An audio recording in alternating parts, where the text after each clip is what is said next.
சட்டப்பேரவையில் அதிமுக முன்னாள் அமைச்சர் கே.ஏ. செங்கோட்டையனிடம் தளவாய் சுந்தரம், கடம்பூர் ராஜு ஆகியோர் பேசிய போது முன்னாள் முதலமைச்சர் ஓ. பன்னீர்செல்வம் காதை மூடிக்கொண்டார்.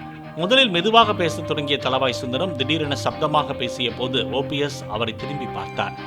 அப்போது செங்கோட்டையனிடம் தளவாய் சுந்தரம் மெதுவாக பேசியதை கவனித்த ஓபிஎஸ், நான் காதை மூடிக்கொள்கிறேன், நீங்கள் பேசுங்கள் என சைகையில் கூறி சில நிமிடங்கள் இரு கைகளாலும் காதை மூடிக்கொண்டார்.